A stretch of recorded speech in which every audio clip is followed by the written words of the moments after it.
A full disclaimer before you watch this video. This may be one of the strangest topics I have ever decided to cover, and probably will ever cover. It might be a little too weird for you, so I understand if this is something you may end up skipping. But I do want to say this. There is a surprisingly heartwarming reason why this strange stuff even exists in the first place.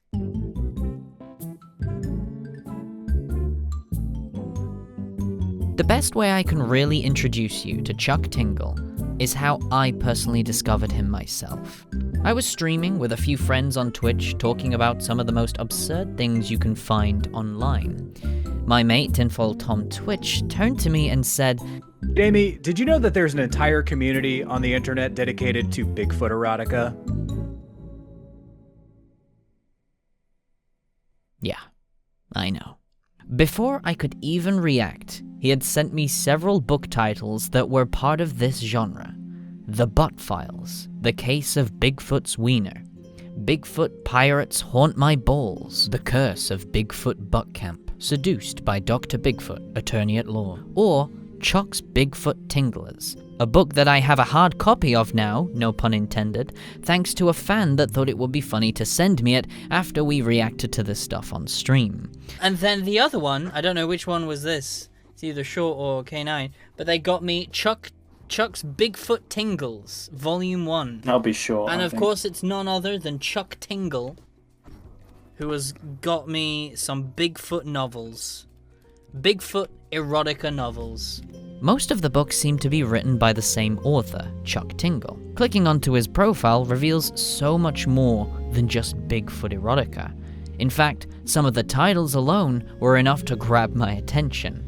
I'm gay for my living billionaire jet plane, pounded by my handsome ghost boats, slammed in the butt by the concept of time. Monday pounds me in the butt. Pounded in the butt by the handsome manifestation of my Twitch stream. Pounded in the butt by my own butt.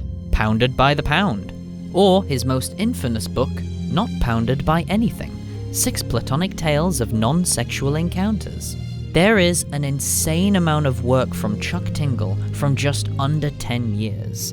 A new book seems to be coming out every month or so, which really made me start to question, who really is Chuck Tingle?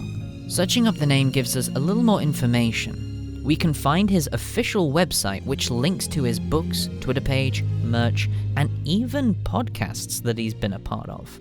The TV's on, there's not much talking between two buckaroos.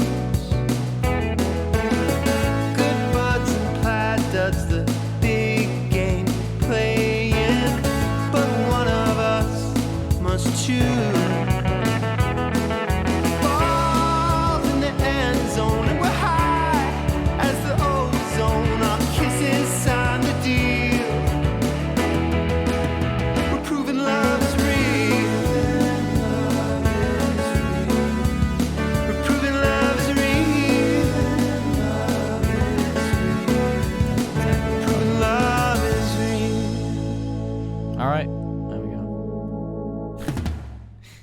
There are a few things I've learned from diving into the life of Chuck Tingle. He likes chocolate milk, he calls his fan base buckaroos, and makes public appearance with a bag over his head with the words, "Love is real," plastered over the front.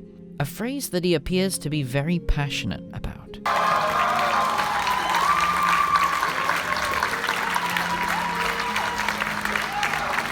For those of you who don't know, this is Chuck Tingle himself.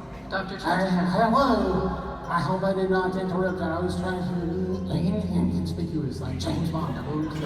He also appears to have a YouTube channel where he uploads stories about his life. Chuck Tingle's Complete Guide. Ghosts.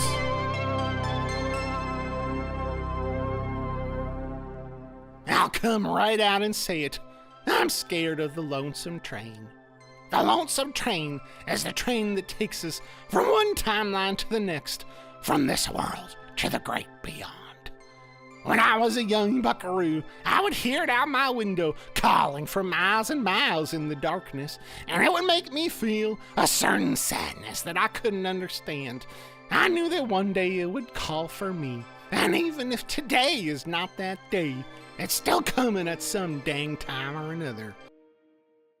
He also claims that he is the world's greatest author. And you know what?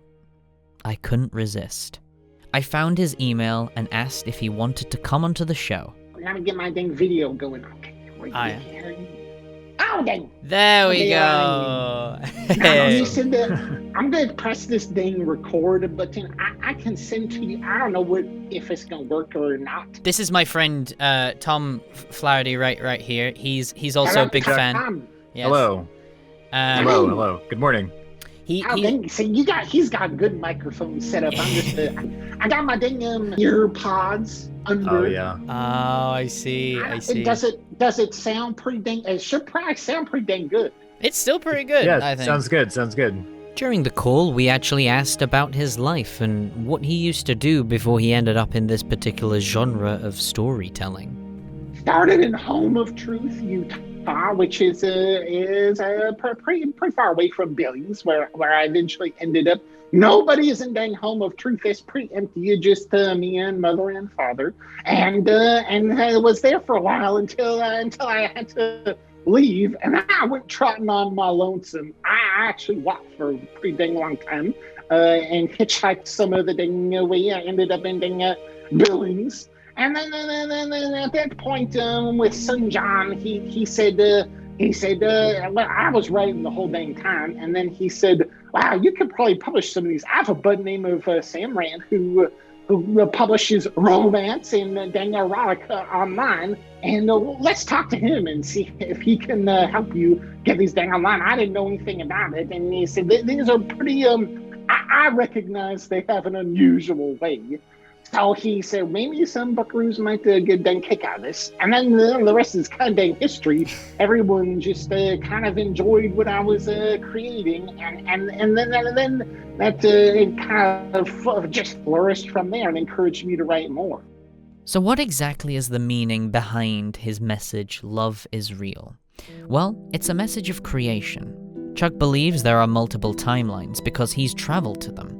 Every decision we make in our life creates an alternate reality where we did something different, and Chuck believes we need to create as many alternate timelines as possible in order to fight against the void. Do you want to elaborate then on the message that you have? Because you obviously bring that up a lot, and obviously it's on your mask as well, Love is Real. Yes, and as someone who has explored this concept very much, traveling through timelines myself, thinking in creative ways, drifting between realities, one thing I notice is that even if up is down or down is left or left is right, love is always real. That's pretty much the one consistent between all timelines. And then I thought, well, that just means that if it exists, love is real within it in some way. Now, that brings me to the next point, which is the void. Before the Big Bang, there was nothing. Once the universe was created, we filled that nothing with something. But the void is still there, in places we haven't reached yet, including other timelines. So, Chuck's message is basically saying, fight against the void and create as many alternate realities as possible, and fill those nothing spaces with something. It's actually a kind of message of creation to say every time you create something and put something beautiful out into the world, you're fighting back against the void and against that nothingness. So I'm just going to say that you're proving love every day just by making a dang YouTube channel or writing a book about a handsome corn kissing a handsome man, or even, I'm going to say, like dang, making lunch for your young buckaroos before they go to dang school, or even dang mowing the dang lawn. And buds don't see this as creating anything, but you're creating thousands of timelines, and that's so important and so beautiful. It gives you so much power. Mm-hmm. Yeah. So I actually I warned you. I could ramble. That was a good ramble. No. There are several things we spoke about in this call with Chuck, but one thing I really wanted to ask was what inspired him to actually write all these novels specifically. And thankfully, I got an answer.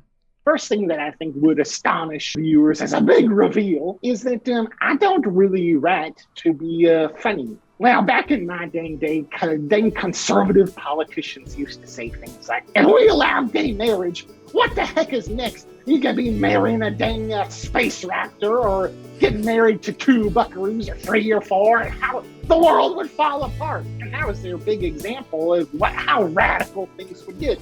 And I think part of the Tingleverse is just showing that, well, you could actually have a great relationship with a space raptor, and it would prove love is real, and everyone would have joyful consent, and that actually this dystopian nightmare that the conservatives like to talk about would actually probably be more of a utopia where everyone's kissing big feet and unicorns and dinosaurs, and everyone's getting along and proving love. What started as a journey into something that seemed insane, I came out the other end absolutely amazed how much thought actually goes into these creations. These books are not for everyone, I understand that. Chuck understands that. But I still think they deserve to be acknowledged for the messages they send. Sometimes the most absurd ideas can hold the most serious messages. And Chuck Tingle is far more inspirational than I could have ever thought going into this. Thank you all for watching. I'll see you next time.